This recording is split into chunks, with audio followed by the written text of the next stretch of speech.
mas nossa semana de alfabetização termina por aqui. Então eu queria revisar o que a gente viu assim de uma maneira rápida, para depois eu entrar no tema de hoje, que são as narrativas, e mostrar para vocês como que a narrativa funciona bem na prática, tá bom? Então vamos lembrar, no primeiro dia, na segunda-feira, o Lucas falou sobre o que é a educação cristã clássica. Ele definiu ela bem, mostrou a tradição ali antiga, né? E depois como que ela foi ressignificada dentro do cristianismo protestante, né, reformado, e ele mostrou como que isso se adequa muito bem aos dias de hoje, como a gente pode hoje usar isso, embora seja algo que foi perdido no passado, é algo que a gente pode resgatar e que a gente pode usar. Então é o nosso desejo. Aí na terça-feira a gente falou sobre as filosofias e as metodologias aplicadas na alfabetização, né? E a gente defendeu aí uma educação cristã clássica aliada a um método fônico. Por que a gente fez esse casamento? Porque a educação cristã clássica é instrutiva, né? Ela diz que a verdade não está dentro da pessoa, mas ela está fora, ela está em Deus. Deus é a verdade. E ele vai se revelar e ele vai instruir a gente sobre a verdade. E esse agente, né, que instrui a gente no dia a dia é o mestre, é o professor, né? Então a gente viu isso e o processo de aprendizagem ele é instrutivo. Então a gente viu que a gente precisa de uma instrução para aprender. E o método fônico ele é um método sintético, então ele vai das pequenas partes para as grandes, sendo que a pequena parte é o fonema. Então ele facilita nessa filosofia instrutiva. E, além de tudo, ele também apresenta a estrutura da língua. Então, ele mostra para a gente a língua da maneira como ela se forma. E isso facilita depois para a criança poder desenvolver mais a sua linguagem, desenvolver melhor a sua leitura e escrita nas outras fases, né? Que é a fase da gramática, essa inicial, depois a lógica e a retórica. Muito bem, aí na quarta-feira a gente viu sobre os sons e os nomes das letras, como é importante a gente ensinar as crianças primeiro os sons que as letras fazem no método fônico, né? Que é esse o princípio, que é a consciência fonêmica. E aí eu apresentei para vocês uma proposta de ordem, né? Que leva em consideração a fonética, né? Como é que a gente pronuncia, o ponto de articulação para a pronúncia de cada consoante, e a gente viu aí um caminho bem legal para a gente fazer para apresentar essas consoantes, primeiras vogais, depois as consoantes. E ontem a gente falou sobre o processo preparatório da alfabetização, o que é que a gente faz na fase da pré-gramática, né, ali na educação infantil, quando a gente está ensinando a criança algumas habilidades para que ela possa estar pronta para ser alfabetizada depois. Se a gente for alfabetizar ela direto, sem desenvolver essas habilidades, a gente vai encontrar muita dificuldade, vai ser um processo muito mais difícil, muito mais longo, muito mais árduo, sendo que se você preparar essas habilidades antes e só depois que ela estiver pronta, introduzir o princípio alfabético, você vai ter muito mais sucesso e vai ser muito mais natural, porque ela já vai ter tudo que ela precisa para receber essa semente aí da alfabetização. Tá bom? E hoje, pessoal, como eu falei, eu quero falar para vocês sobre as narrativas. As narrativas, eu comentei um pouquinho com vocês, acho que lá na terça-feira, que elas são um instrumento de integralização. Nossa, que difícil. O que é um instrumento? É uma ferramenta, certo? É algo que a gente usa a nosso favor. E o que é integralização? É a gente apresentar tudo como uma coisa só. Quando eu digo tudo, eu digo os conteúdos que eu quero ensinar, as habilidades que eu quero ensinar e os princípios cristãos, né? A educação cristã clássica, ela trabalha muito com bondade, verdade e beleza, né? Isso tudo vindo da palavra de Deus. Então, quando a gente apresenta uma narrativa, a gente também extrai dela, além dos conteúdos, né, de escola mesmo, conteúdos oficiais que a gente tem que ensinar, por exemplo, alfabetizar a criança, a gente também tira princípios cristãos, a gente tira ali bondade, verdade, beleza e tudo que Deus é, por exemplo, o caráter de Deus, como é que ele ensina a gente a caminhar, tudo isso a gente tira das narrativas. Por isso a gente tem que escolher bem as nossas narrativas. E a gente tem que apresentar essa narrativa no início, a gente utiliza ela no início das aulas, porque quando a gente abre aquele livro e começa a contar a história, começa a narrar, aí a gente gera aquele deslumbramento, né? A gente conquista a criança ali pelo deslumbramento. A criança entra naquele mundo que você está apresentando ali da narrativa, ela alimenta o imaginário dela, ela aumenta o vocabulário dela e, além de tudo, ali dentro daquele mundo, ela vai encontrar tudo que ela vai ter que aprender. Então, olha só que maravilhoso, é um instrumento de integralização. Ele junta tudo que eu preciso ensinar e ele me ajuda nessa fase da gramática e da pré-gramática. Então, por isso que a gente usa as narrativas. E lembrando que quando a gente envolve a afetividade da criança, a gente também está ajudando ela a desenvolver a memória de longo prazo. Lembra que eu falei ontem que quando a gente tem uma memória afetiva é mais provável que a gente guarde essa informação? Então não é um conteúdo solto, eu não estou ensinando, esse aqui é o som do A e pronto. Não, ele está dentro de uma história que ela se envolveu, que ela gosta, que ela se animou, e isso gera muito mais aprendizado. Tem uma pergunta aqui. Se o Tutor Clássico tem um canal no YouTube? Sim, tem. Inclusive as lives antigas estão salvas lá. Estão salvas no nosso canal, no YouTube, que chama Tutor Clássico, bem fácil. E vocês vendem algum material, curso? Não, a gente não vende. A gente está aqui para compartilhar, certo? As coisas que a gente tem feito, aprendido e tudo mais. Não estamos vendendo nada, tá bom? A gente quer que essa ideia de educação clássica, essa cultura educacional possa ser expandida no nosso país, né? Isso. Pela graça de Deus. Então, vocês compartilhem não simplesmente o canal, mas compartilhem essa ideia. A ideia. Né? A gente quer que a ideia, muito mais do que o nome, Tutor Clássico e tudo mais, a gente quer que a ideia da educação cristã clássica seja algo que todo mundo conhece, algo popular entre as pessoas cristãs, certo? E outra coisa, é uma educação cristã clássica, né? Eu acho que a educação clássica está sendo muito popularizada, está crescendo bastante.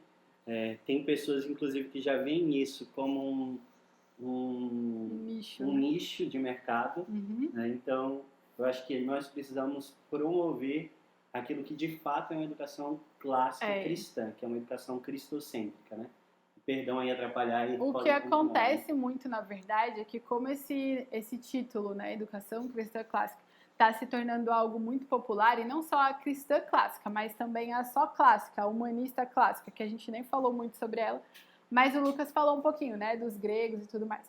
Então, esse estilo de educação, ele está se tornando conhecido, né, e às vezes a pessoa quer promover algo, então ela vai e diz que é cristão clássico, que é clássico, e aí as pessoas vão atrás, né? Então a gente tem que primeiro dominar o conceito do que é clássico para a gente poder olhar para algo e dizer, isso é mesmo ou não, isso não é, né? Não adianta a gente só sair por aí taxando as coisas de cristão clássico, sendo que antes era outra tag que tinha ali naquele material. Só fez mudar o nome, né? Então vamos tomar cuidado com isso, vamos aprender mesmo de fato que é filosofia e tudo mais, para a gente conseguir casar as coisas muito bem, sem perder a qualidade. Senão a gente perde de novo as ferramentas da aprendizagem, né? Elas ficam perdidas, igual a gente viu naquele artigo, tá bom?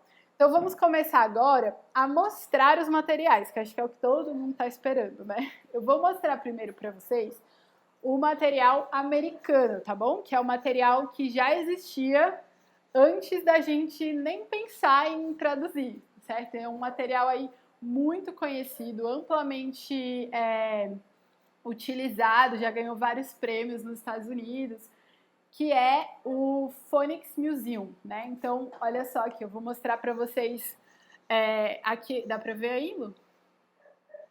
Aqui é o papelzinho que vem mostrando tudo que vem no pacote. Olha só como é um material amplo, vem muita coisa nesse material. Então eu vou dar uma passada para vocês no principal, né? Não vou falar sobre cada item, mas vou tentar dar um panorama geral aí para vocês verem como esse material pensa, como ele se adequa muito bem à filosofia cristã clássica, e depois vocês vão ver isso refletido no nosso material em português, tá bom? Então, tudo começa com o nosso instrumento de integralização, que é o quê? Narrativas, né? Acabei de falar essa resposta. Então, qual é a narrativa que abre tudo? É esse aqui, ó, The Alphabet Quest, tá bom? Então, essa historinha, essa narrativa, ela é o motor de tudo, ela que abre, né, as portas e ela que move ali esse início da consciência fonêmica. Como que é essa historinha? Essa historinha, eu não vou ler ela, tá, pessoal? Mas eu vou mostrar pra vocês. É um garotinho que... Vê se eu tô certa aí, Lu, que eu sou ruim de aparecer. Tá certo? Assim? É um garotinho que vai com os pais pro museu e lá ele tá muito triste, muito assim, desanimado. Ele fala, esse museu é muito chato e tudo mais. E aí, em certo momento, ele percebe que alguma voz tá falando com ele. Quando ele vai atrás, né, ele descobre que é uma grande armadura que tem vida, né? Mas como nas histórias infantis, essa armadura só fala com ele. Quando os adultos chegam perto, quando outras pessoas estão, não, ela é só uma armadura. Mas quando ela está perto dele, é uma armadura mágica, tem até um nome, é o Percival, né? E aí essa armadura fica amiga dele e eles vão andando pelo museu e ele propõe uma brincadeira, que é o nome do livro, o Alphabet Quest. Então, é uma brincadeira de adivinhar o fonema inicial de cada obra de arte. E assim eles vão passeando pelo museu e vão falando sobre os fonemas. Cada vez que ele apresenta uma obra de arte, é um fonema diferente. E assim ele passa por várias obras de arte famosas, né? E apresenta os fonemas. Esse livro aqui, ele é lido várias vezes e ele é esmiuçado, digamos assim, ao longo do ano, né? Então você vai apresentando um fonema através da narrativa, vai dar aquela pausa e vai aplicar o conteúdo. Então lembra que a gente falou sobre ser uma educação instrutiva? Então o primeiro passo dessa instrução é a narrativa. Você apresenta a narrativa, que é uma história que vai ligar tudo, né? E aí dessa história você vai tirando a instrução dos conteúdos e também dos princípios. E aí, como a gente vai falar um pouquinho mais sobre a prática da alfabetização, eu queria mostrar para vocês aqui. Aí eles vêm, olha só, é muito pesado. São muitos livros, aqui ainda está faltando um, que é o Teacher Manual do primeiro ano, que está emprestado por uma professora. Mas, basicamente, são 2 volumes de materiais. O primeiro volume, que é o do Jardim de Infância, o Kindergarten, né? São esses 2 aqui, ó. Um é para o professor usar e um é para o aluno. Aí você olha a quantidade de atividade e fala assim, nossa, tudo isso para um aluno do jardim? Para um aluno de 5 anos? Sim, tudo isso. E a criança não vai ficar cansada, fica tranquila. Porque são atividades que são envolventes por conta da narrativa. Eu já vou mostrar também. E depois vem o first grade, que seria nosso primeiro ano, né? E aí tem também um Teacher's Manual, que eu não tô com ele aqui agora, mas esse aqui é o workbook, tá bom? É o livro de atividades. Então, como é que eles trabalham a questão das letras? Ontem eu falei para vocês que a ordem no inglês é um pouquinho diferente. Eu não vou ficar mostrando a ordem com detalhes e tudo, mas queria mostrar para vocês aqui, ó, no sumário. Dá para ver aí, Lu? No sumário, o que é que eles fazem? Eles apresentam a letra A e aí eles apresentam algumas consoantes daqueles primeiros grupos que a gente falou. E depois eles voltam para apresentar outras vogais e terminar as consoantes. Tá bom? Então esse é o modelo americano, digamos assim, fônico do Veritas Press. E aí eles introduzem o livro, né, com algumas atividades de motricidade, por exemplo, essa daqui, que é para preencher os espaços aqui, né, respeitando e tudo mais. Pode ser com lápis ou com canetinha hidrocor. A gente aqui na escola prefere a canetinha hidrocor porque a ponta dela é grossa, né? Então ela ajuda a criança nesse início. E depois ela tem alguns tipos de atividades. Então tem as atividades que eles dizem sim, né? De ver. Então a criança vai trabalhar ali a percepção visual dela aliada às letras, aos grafemas, né? Depois, aqui, tem atividades de writing, que é escrever, que seria a nossa caligrafia, só que a caligrafia deles não é letra cursiva, é o que a gente chama aqui no Brasil de letra de imprensa, que é a letra que usa nos livros e tudo mais. E também tem o hearing, né, de ouvir. Então aqui, ó, hearing. Essa atividade é de hearing e de writing. Então tem os dois pontos.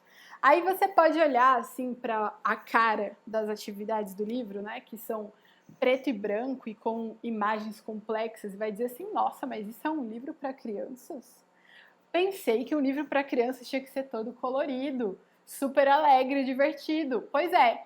Mas se a gente sempre usa com a criança imagens que tem, por exemplo, 3 cores que são chapadas, que não tem detalhes, que não tem nada mais desenvolvido, como é que a gente vai desenvolver uma percepção visual aguçada, apurada? Como é que a gente vai enobrecer, por exemplo, a criatividade imagética da criança? Ela vai olhar para uma obra de arte, ela vai conseguir ver todos os elementos? Não, porque ela está acostumada a ver bonequinhos de pauzinho com, sei lá, 3 cores. Ou aqueles bonequinhos 3D que todos os programas de computador fazem hoje em dia para todos os materiais didáticos, e ela não vai conseguir nem interpretar aquela imagem. Então, o que a gente faz dentro desse material? A gente também trabalha esse aspecto de aguçar, de apurar, certo? A percepção visual da criança com figuras que são clássicas, ó, figuras que são como se fossem desenhadas à mão, certo? Então, tem um porquê por trás disso, tá bom? E aí, o que acontece? A cada grupo, a cada bloco de fonemas que eu ensino, então, aqui no material do Veritas, eles primeiro ensinam, acho que 6 fonemas. A vogal A e mais outras 5 consoantes, né? Esse é o primeiro bloco deles. Aí, quando eu ensino um bloco, aí lembra daquelas 3 etapas que eu falei para vocês? Que dentro de cada etapa da educação clássica a gente tem essa dinâmica do trivium, que é a gramática, recolher os fatos, a lógica, relacionar esses fatos, e a retórica, aplicar isso tudo, né? Então a gente tem essa dinâmica aqui na alfabetização. Como é? Primeiro, eu ensinei os fonemas, eu instruí a criança, tirando essa instrução da narrativa. Depois, eu relacionei essa instrução utilizando o workbook, unindo letras e fonemas, fazendo algumas sílabas e tudo mais. Agora eu vou aplicar. Aplicar como? Aplicar num primer.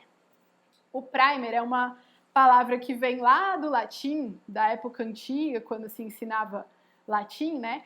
Que era como uma tabuinha, assim, que a criança tinha, que lá tinha todas as coisas básicas que ela estava aprendendo. Então, ela ficava treinando o que ela estava aprendendo utilizando esse primer, tá bom? Então, aqui, esse primer, ele é traduzido numa narrativa, num livrinho, tá bom? Então, olha só, o primeiro primer que eles têm é esse aqui, ó, Pen and the Madman, que é todo escrito assim, ó, com poucas palavras, aproxima, com poucas palavras, só utilizando os fonemas que a criança já aprendeu naquele bloco. Então, eu estou aplicando só o que ela já conheceu. Eu não estou perguntando para ela algo que ela nunca viu, que vai estar dentro dela, né? Não é algo indutivo. Não, eu instruí ela primeiro e agora eu vou deixar ela aplicar. Então, ela vai conseguir ler sozinha o primeiro livro dela. Isso já vai incentivar ela no seu amor à leitura, né?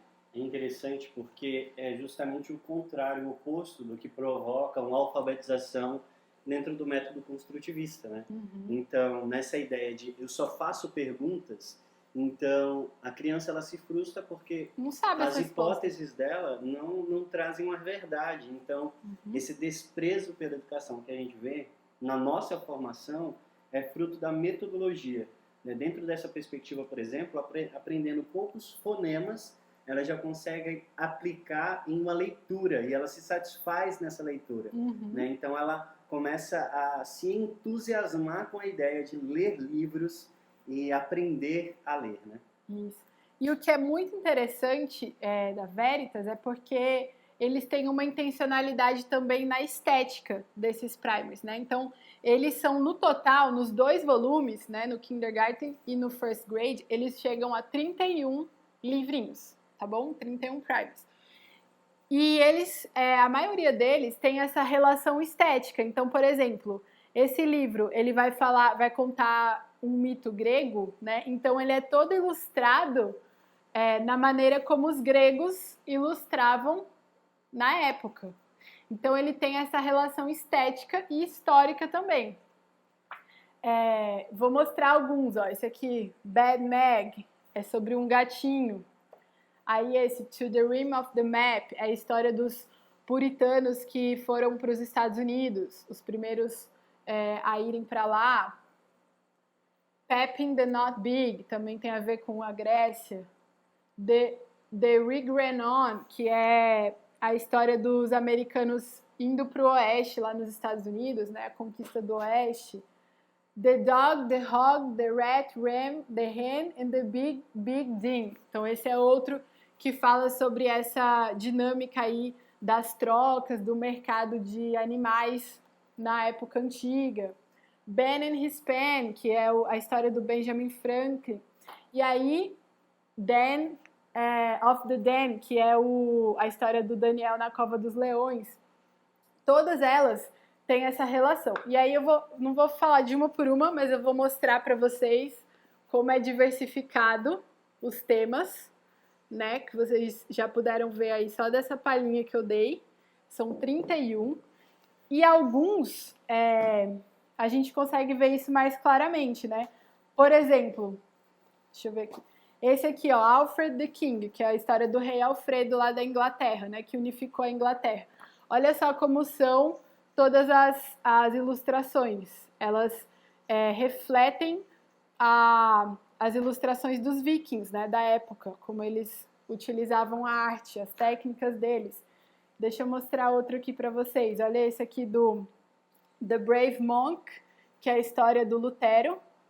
Então, ela tem todas as pinturas, as ilustrações são baseadas nas pinturas da Idade Média, né? Que foi quando o Lutero viveu e a maneira como eles se expressavam artisticamente na época. The Sailing Saint também é dessa época. É a história de um monge que gostava de viajar de barco. Então, olha só.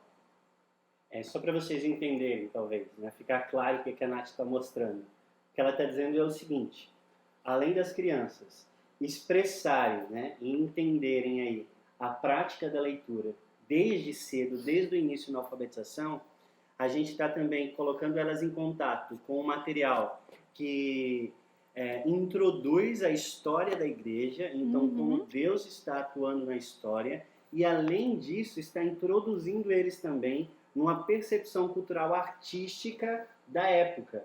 Então, por exemplo, esse livro, né, que conta a história de Moisés, eles utilizam uma técnica que era usada nas ilustrações egípcias, né, que é esses personagens desenhados na lateralidade e tudo mais. Inclusive atrás, né, de cada primer, ele vai falar um pouco sobre essa arte. Então eu estou trabalhando, deixando a criança no processo de alfabetização, em contato com a história da igreja e em contato já com a história da arte. Isso lá na frente, quando a gente iniciar a fase da gramática em si, vai ser retomado e a criança vai ter muito claro a história da igreja e a história da arte sobre uma perspectiva providencial cristã, né? Da atuação de Deus na história, na arte e em toda a expressão humana. Então, gente, fantástico, maravilhoso. Aí, me ajuda aqui a pegar isso aqui, Lu, sem deixar cair. todo ele. Isso. Obrigada. Além de tudo isso, além de você ter essa prática na leitura, que já introduz essas narrativas que tem todo esse contexto histórico, cultural e tudo mais, a gente tem também uma prática através de jogos, né? Então, olha só, esse aqui é o tabuleiro do arquivo do museu, tá bom? Vou mostrar para vocês aqui, só tô tirando as cartinhas do jogo de cima, para vocês verem. Então, esse aqui é o tabuleiro do arquivo do museu, tá bom? É um tabuleiro de jogo, né? Daquele jogo comum, assim, tem uma trajetória para eu percorrer com o meu peão e eu jogo dados, né? Mas o que é que eu vou fazer ao longo desse jogo? Aqui, ó, no cantinho, tem um espaço para colocar cartas, né? Que são essas cartinhas aqui. Então, eu coloco elas aqui na hora que eu vou jogar. E aí, o que acontece? Eu jogo o meu dado. Se eu quiser andar... Oi? Ah, você vai colocar? Tá bom. Vou tirar essas folhas daqui de trás. Se eu quiser andar a quantidade que eu tirei no dado, eu preciso acertar o fonema.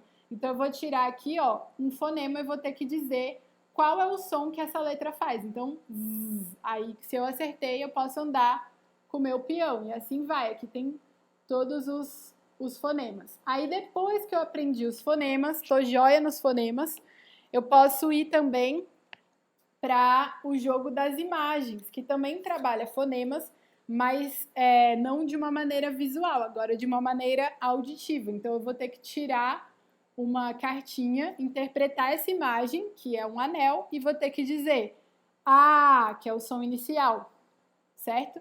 E aí se eu acertar o som inicial, eu vou andar com o meu peão. E por último, eu tenho o mais difícil, que vai ser lá no primeiro ano, sons complexos. Então, aqui eu tenho palavras que usam os sons complexos. Então, por exemplo, eu vou tirar aqui e vou ter que ler salt, certo? Aí, se eu acertar, eu posso andar. Se eu errar, eu não posso. Então, eu vou desenvolvendo em várias fases diferentes o mesmo jogo, o mesmo tabuleiro, mas com diferentes regras. E tem variações desse jogo que vem também orientado lá no material para você brincar, e nessa brincadeira você vai treinar, vai memorizar, vai desenvolver esses fonemas que você já ensinou, tanto simples no Jardim 2, que seria o nosso Jardim 2, né, que é o kindergarten deles, quanto no first grade, que é o primeiro ano, tá bom? Depois eles têm também um quebra-cabeça de fonemas. Então, a criança pode ir montando as palavrinhas dela, utilizando esses quebra-cabeças, essas pecinhas, que é aquela habilidade de síntese. Lembra que a gente falou da síntese ontem?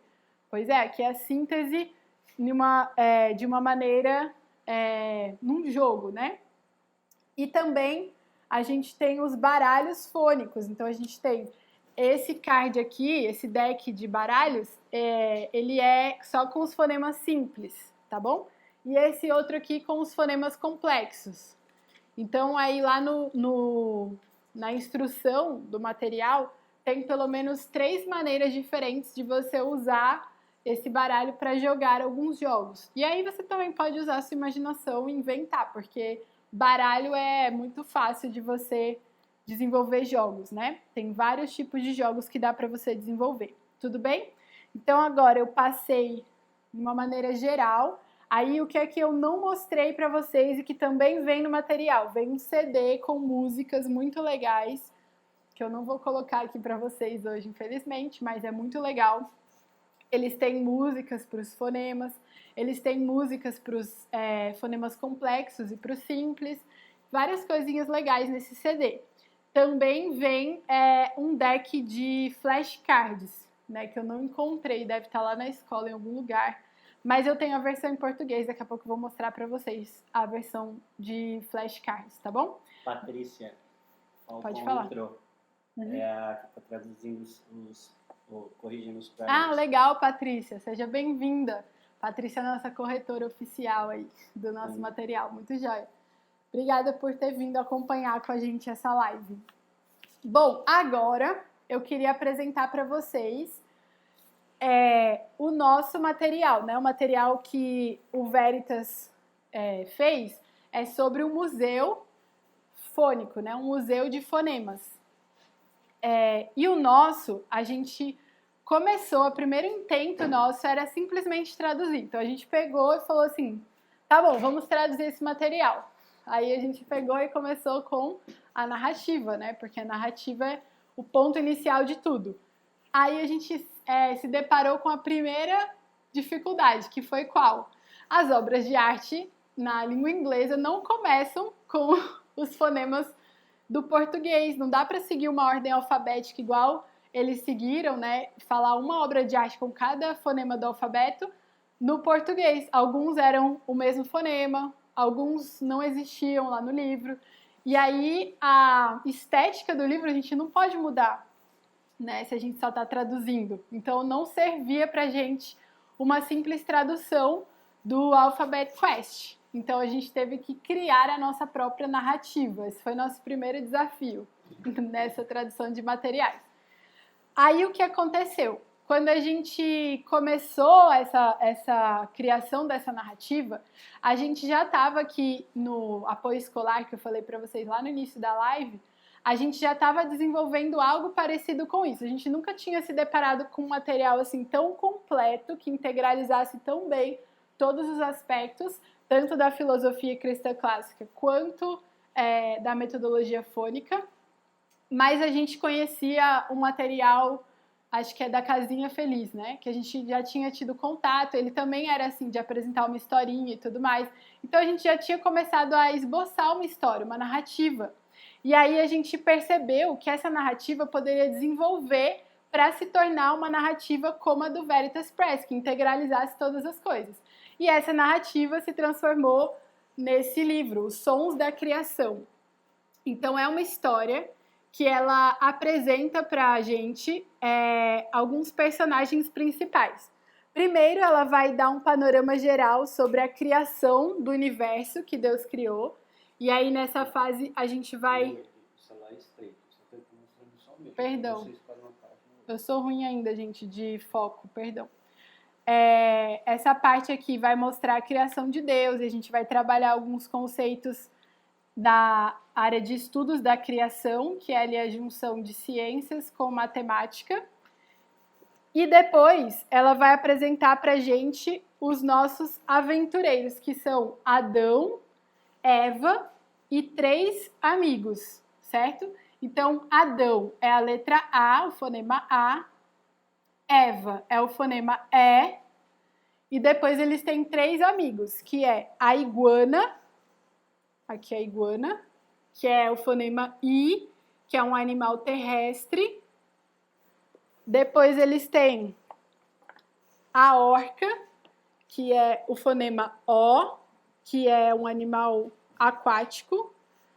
E por último, tem o urubu, que é o fonema U, que é um animal que voa, né, que vive no ambiente aéreo. Então, com esse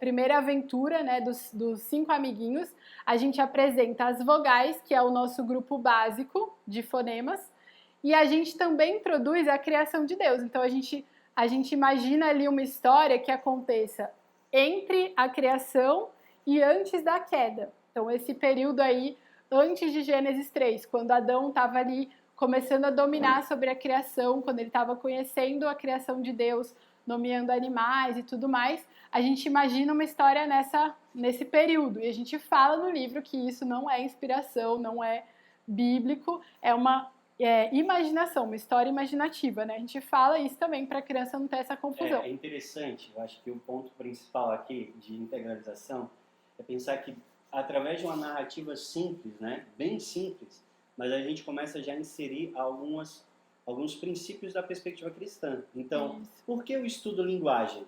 Não é simplesmente porque eu quero ler alguma coisa. Exatamente. Eu estudo linguagem porque Deus, ele utiliza a linguagem para criar a criação e para nos apresentar a verdade. Então, a linguagem é o primeiro passo, ela é necessária para que eu domine sobre a criação. Então, logo no começo do livro, a gente fala, né, que Deus cria todas as coisas através da linguagem e que essa linguagem, esse poder da linguagem, Deus também nos deu para que nós pudéssemos glorificar o nome dele. Então, de forma bem simples, né, a gente começa a construir uma narrativa cristã, uma cosmovisão cristã. Então, a gente apresenta toda a história da criação, Deus criando Adão e Eva, e aí já entramos também no conceito de imaginação. Agora, nós vamos usar a nossa imaginação para poder imaginar, pensar como foram as primeiras aventuras de Adão e Eva. Isso. Então, isso é muito legal. Joia. E aí, o que a gente introduz aí também, né? Junto com os fonemas, que são esses amigos que Adão e Eva têm, a gente introduz o conceito de habitats, né? Então, a gente vai depois, no segundo grupo de letras, conhecer alguns animais que voam, que são amigos do urubu, que podem ser insetos ou aves, né? Que é nesse capítulo aqui, Festa no Céu, que são os primeiros fonemas que a gente apresenta. A gente só fez uma alteração na ordem de fonemas, né? A gente tirou o N, que é um fonema alveolar, né? Uma consoante alveolar, a gente colocou aqui junto com as bilabiais por conta da semelhança gráfica que o M tem com o N, tá? Isso é algo que às vezes confunde as crianças também, a confusão entre o M e o N. Então a gente decidiu juntá-los, apresentá-los juntos, só por essa questão estética, para facilitar também na alfabetização. Então, a gente introduz aí os animais que vivem lá no céu. Hã? Mostra a imagem. Essa ilustração foi feita por um amigo nosso em aquarela, né? O Gustavo Rocha. Uhum.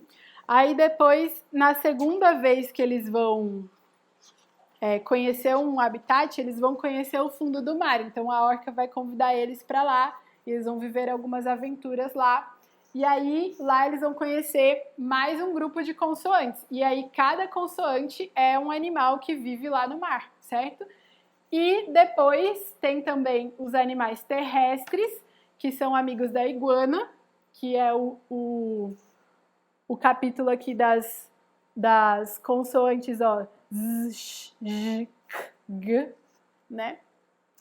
E por último, a gente tem aí as consoantes que vêm de língua estrangeira, né? O Y, o W e o K, que a gente apresenta também numa expedição gelada. E o H e o Q, que são algumas consoantes que têm diferenças nos seus sons, né? O H, ele não faz som, como eu falei, ele é mudo, né? E o Q, que só anda junto com o U. Então, a gente fala que ele é o melhor amigo do urubu, que é o Quati. Tá bom? Bom, essa é a nossa narrativa que une todas as coisas, tá bom? E nessa narrativa também a gente tem vários princípios cristãos. Os amigos, eles se ajudam, eles trabalham em equipe, eles oram a Deus quando precisam de ajuda também. Eles sabem que tudo vem de Deus, eles ensinam vários princípios ao longo da história. Essa história aqui foi escrita por nós.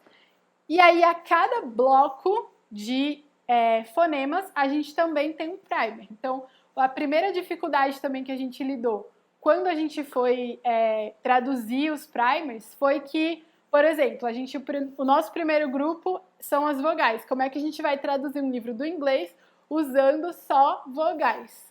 Muito difícil, né? Por isso a gente teve que criar os primeiros 5 primers. A gente criou esses primers e a gente tentou introduzir na mesma perspectiva da Veritas, a gente tentou introduzir diferentes estilos artísticos e, ao mesmo tempo, uma perspectiva histórica. Tanto que o último primer do grupo, né, tem aí alguns contos clássicos e depois tem a história do João Maurício de Nassau, que foi um dos primeiros protestantes a vir para o Brasil. Então, já introduz também essa história, essa relação, né, dos protestantes aqui no Brasil, a história providencial de Deus e tudo mais. Então, eu vou mostrar para vocês de maneira geral também. Ó. Então, a Ia é o primeiro primer. Ele só tem vogais. Tudo que a gente encontra dentro dele está escrito com vogais. E é a história de uma menininha que ela estava indo para uma cidade lá em Portugal que se chama Oiã. E aí, no meio do caminho, ela se encontra com um cachorrinho. Ela continua o seu caminho, mas depois ela tem a ideia de levar o cachorro com ela. Então, ela volta, pega o cachorro e vai para o seu local, certo? Oiã. Então, esse é o primeiro primer. Depois a gente tem o nino e a fava, que são já os primeiros grupos ali de consoantes, né? As bilabiais, as labiodentais e as linguodentais. Então a gente tem o nino e a fava, que nada mais é do que o João e o pé de feijão, só que a gente não podia ainda usar esses fonemas, então a gente disse nino e a fava. E nesse nino e a fava a gente está usando uma técnica artística do Ed Emberley, que é esse ilustrador americano aqui, que faz ilustrações com o uso da digital, né? Então a gente ensina também às crianças essa técnica. Depois a gente tem aqui Lina e o Lobo, que são o próximo grupo de consoantes. Lina e o Lobo, que é Chapeuzinho Vermelho. Depois a gente tem a Nova Roupa do Rei, que é o próximo grupo de consoantes, que é aquela a roupa nova do imperador, né? Em alguns contos clássicos a gente vê esse título. E por fim, a Jornada de João, que é a história do Maurício de Nassau, João Maurício de Nassau, que veio para o Brasil e teve um grande impacto aqui na nossa sociedade, certo? E aí, depois que a criança viu esses 5 primeiros primers, ela já tem todos os fonemas básicos, aí a gente vai para os complexos, que é o material do primeiro ano. E para esses fonemas complexos, aí sim a gente já pôde traduzir os livros americanos. Então, olha a nossa versão aqui, ó, do Dumal, que é um dos primers, Ela Canta Jazz, que é da Ella Fitzgerald. Aqui, ó, o Ben e Sua Pena, é o Benjamin Franklin. Dan na Cova, Daniel na Cova dos Leões. A Confiança de Lexi, é uma garotinha que aprende tudo com a família dela, mas sabe que o verdadeiro conhecimento vem de Deus. A história lá dos puritanos que vieram para os Estados Unidos. A história lá dos americanos conquistando o Oeste. Conflitos lá na Europa entre católicos e protestantes, uma perspectiva cristã. Aqui, disse o profeta, é a história de Moisés lá no Egito, né, libertando o povo. O Nobre Gato é uma história que acontece lá na Holanda, com os protestantes holandeses. O Rei Alfredo, que é a unificação da Inglaterra.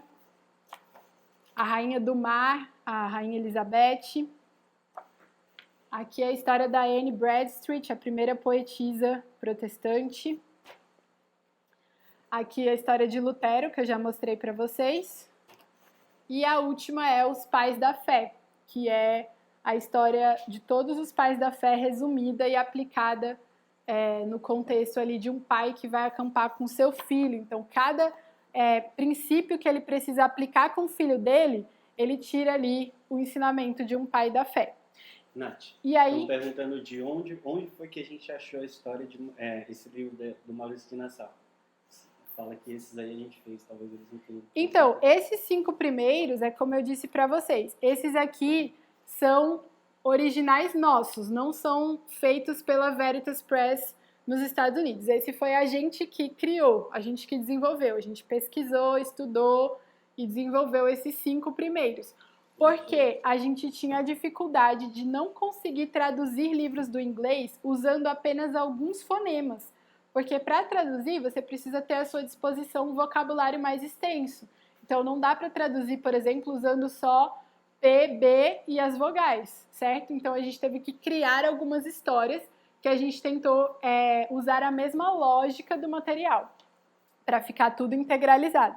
E os outros 15, que são esses aqui, esses sim são traduzidos da Veritas Press. Utilizando o mesmo princípio. Utilizando o princípio de cada um deles trabalhar um som que a gente vai estudar. Então, deixa eu dar um exemplo aqui para vocês. Olha só, a gente vai estudar os encontros consonantais lá no primeiro ano, né? Então, a gente vai estudar, por exemplo, o FR e FL. Então, a gente vai ter esse primer aqui, o Rei Alfredo. E dentro do livro tem várias vezes esse encontro consonantal, que daí a criança vai aplicar o que ela está aprendendo. Pessoal, se não ficou claro, esses livros só tem os fonemas que ele já aprendeu. Isso. Então eles vão ficando cada vez mais complexos. Eles são simples e vão ganhando palavras mais complexas à medida que avançam, né? Vou passar de novo. Eles partem das vogais. Esse primer só tem vogais. Aí eles vão para vogais junto com consoantes bilabiais, consoantes labiodentais e consoantes lingodentais. Depois eles avançam mais um pouquinho, um pouco mais de consoantes. Daí mais um pouquinho, tem mais consoantes aqui, até eles conhecerem todo o grupo inicial de letras e fonemas, tá bom? Justamente. Que então, é esse daqui. A cada bloco de letras que eles aprendem, eles ganham mais um primer. E não simplesmente ganham, mas eles conseguem ler esse primer. Isso. Então é uma diversão, né? Alguns pais estão comentando aí, a Flavinha, por exemplo, né? A filha dele, o filho dela estuda na escola. Então eles ficam ansiosos, esperando o novo primer que porque eles vão fazer a coleção deles, a biblioteca deles, entendeu? Então no fim do primeiro ano, seu filho já leu esses 20 livros aqui e já são dele. Então ele tem a biblioteca dele, já é o início da vida intelectual dele, certo? Para ele ter a biblioteca dele. Então olha só, o primeiro livrinho, para vocês compararem, ao tanto de texto que tem, só um pouquinho, porque a criança sabe poucos fonemas. Quando ela chega lá no final, cadê o último aqui? Deixa eu pegar um quase do fim aqui, ó. Ó quanto texto já tem. Então ela já conhece mais fonemas, inclusive os fonemas complexos. Então ela pode ler mais coisas, né? Ela já está instruída a respeito disso. Vamos voltar agora para os workbooks, que era o que eu estava começando a mostrar, tá bom? Então, esse aqui é o volume 1, que é para o jardim, que é crianças de 5 anos, tá bom? Então eu vou mostrar só para vocês como a gente fez essa adaptação, né, do material. Então, ó, a gente repete algumas atividades que dá para repetir, por exemplo, essa de motricidade, tá? Igualzinho do Veritas. Quando a gente vai para a aplicação, a gente também pode repetir algumas, como essa, ó, de ver, né, o sim, que eu mostrei para vocês no Phonics Museum. Então, esse aqui é o reconhecimento da letra A em suas diversas maneiras de escrita. Aí, a caligrafia, a gente adaptou para a caligrafia brasileira, que é a letra cursiva. Mas a gente também usa essa ideia de não ser pontilhado, mas ser vazado, assim, as letras. Porque aí a gente pode usar a canetinha, né? A canetinha ela é muito legal nessa fase do início da caligrafia. Primeiro porque a criança gosta muito de usar e segundo porque a ponta dela é mais grossa. Então ajuda a criança nesse início a firmar o seu traçado. Depois a gente passa para o lápis, tá bom? Aí, ó, quando a gente vai trabalhar com figuras, são figuras complexas. Lembra que eu falei? Da percepção visual aguçada, de conseguir interpretar uma imagem, uma obra de arte e tudo mais. Olha aqui os pares mínimos que eu falei para vocês. Tem várias atividades, falei anteontem, né? Na quarta-feira eu falei sobre os pares mínimos. Tem várias atividades de distinção entre os pares mínimos. E aqui eu peguei um exemplo de uma atividade de interpretação para um primer, porque quando a gente trabalha a leitura, a gente também vai ter algumas atividades de interpretação e de técnica artística. Então, por exemplo, aqui é uma atividade de ordenação temporal dos acontecimentos. Aqui, ó, tá ensinando a fazer essa técnica artística do Ed Emberley e o vocabulário do livro. É interessante observar que aqui em cima, ó, tá mostrando qual é o conceito que a gente está trabalhando. A leitura, vocabulário, então, compreensão do texto, compreensão, escrita, escrever. Então, o professor, o tutor ou o pai, ele vai ter a noção de qual é a habilidade principal, qual o objetivo principal daquela atividade. Isso. Algo que a gente adicionou ao currículo. Então, esse currículo do Phonics Museum, né? Ele foca bem nessa questão da história e da arte.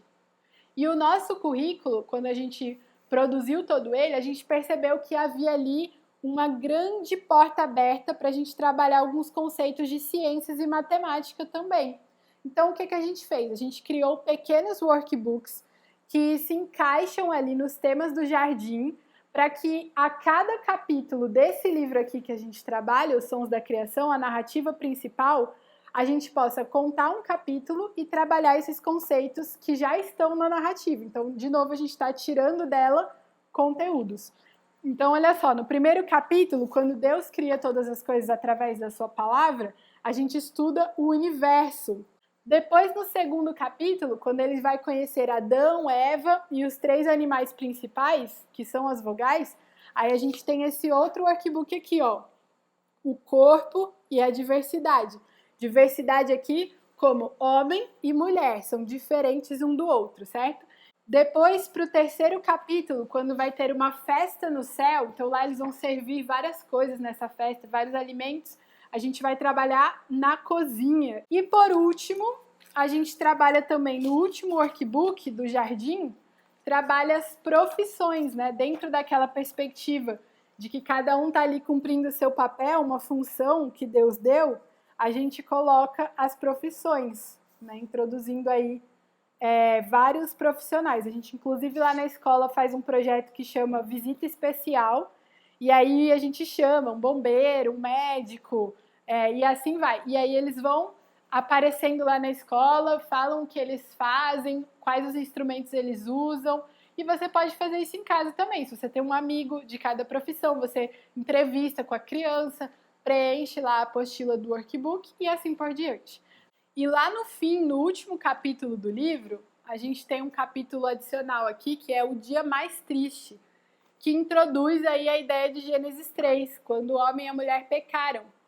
Então aqui também é uma oportunidade para você explicar todo o plano da salvação e trabalhar essa ideia da redenção de uma forma bem clara, porque ela já estava ali, né? Deus providenciando todas as coisas para o homem, mas agora você pode trabalhar de maneira clara ali com a criança, no finzinho aí do jardim. Então, só queria mostrar para vocês como isso amarra tudo. A narrativa, ela amarra os conteúdos, ela amarra a nossa filosofia até a nossa metodologia e dá pra gente tudo que a gente precisa para trabalhar dentro da aula, tá bom?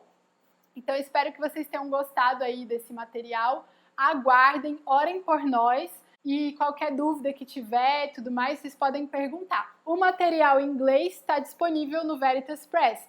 Se você desejar alfabetizar o seu filho em inglês na metodologia cristã clássica, você pode entrar lá no site da Veritas Press e adquirir o material lá, Phonics Museum, tá bom? Então, tchau, pessoal, e até mais, né? Porque agora minhas lives terminaram. Tchau!